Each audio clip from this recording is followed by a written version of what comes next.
malheureusement, nous constatons tout cela, qu'aujourd'hui, dans le message, il y a beaucoup de directions. Mais le frère Franck nous exhorte, il dit, il n'y a qu'une seule vraie direction. C'est la direction qui croit la parole écrite de Dieu. William Branham était venu révéler la parole écrite. Mais aujourd'hui, la parole qui était parlée est devenue la parole écrite, et la parole écrite est devenue la parole révélée. Maintenant, la parole révélée doit devenir la parole crue et vécue. C'est-à-dire que nous avons tous l'obligation de croire la parole qui est écrite. Mais malheureusement, il y a des gens qui croient des histoires. Il y en a d'autres qui se disent qu'ils sont connectés à ce que Dieu fait aujourd'hui par le frère Franck, mais en réalité, ils ne le sont pas. Si un homme prétend croire le message de frère Branham, aujourd'hui relayé par le frère Franck, il a l'obligation de revenir à ce qui est écrit. Ce qui est écrit, c'est ce qui nous révèle comment le Seigneur agit en ces temps. Je me souviens, moi personnellement, qu'à l'origine de ce message, il n'y avait qu'une seule assemblée ici à Kinshasa.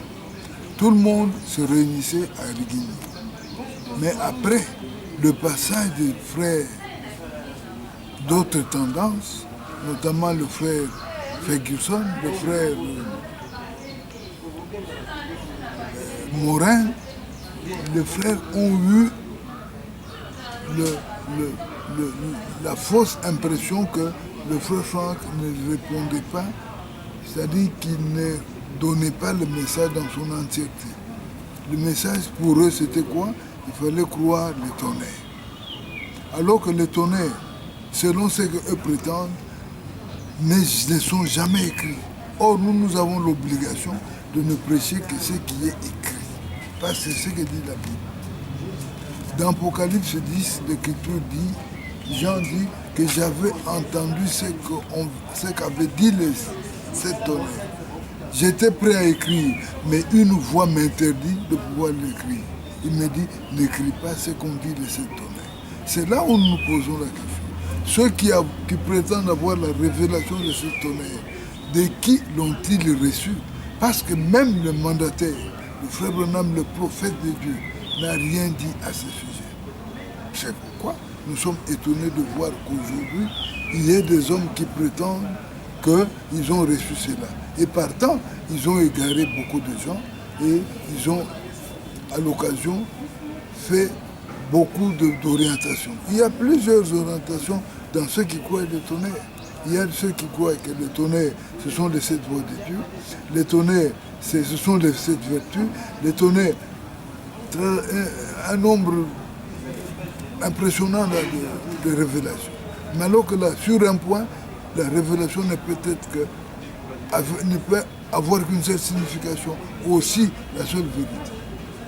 Une révélation, c'est d'abord une écriture. L'écriture que Dieu révèle. Le révélateur de la parole, c'est Dieu. Ce n'est pas un homme. Quand William Branham parlait, c'est Dieu qui lui a ordonné de pouvoir dire ça. Quand Dieu s'était, tout le monde s'était. Alors ça m'étonne aujourd'hui qu'il y ait beaucoup d'orientation, mais ce qui est rassurant est que tout celui qui croit la parole selon ce que Dieu dit, cet homme-là a la latitude, il a je ne sais comment dire, il a la certitude que le jour de l'enlèvement, il sera pris. Parce que Dieu ne peut pas renier sa parole, Dieu ne peut pas se renier lui-même. L'exhortation que moi je donne est qu'à tous ceux qui prétendent croire l'orientation imprimée par Frère Franck, alors qu'ils soient sincères. Moi j'en connais un qui dit, mais que le frère Franck, s'il a été appelé, qui s'en tienne à ce que Dieu lui a dit, mais pourquoi doit-il entrer jusque dans le plate-banc de Branham? Frère Franck ne fait jamais ça. Ce que Franck dit, c'est qu'il a déjà entendu parler de Branham. Ce n'est pas qu'il est venu corriger Branham.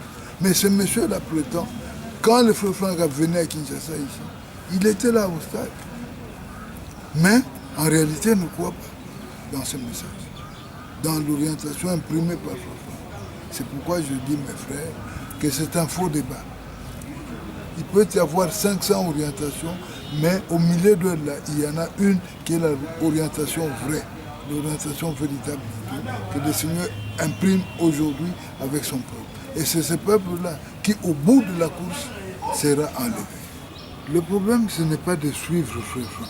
Frère Franck, c'est un homme qui a reçu la commission de Dieu.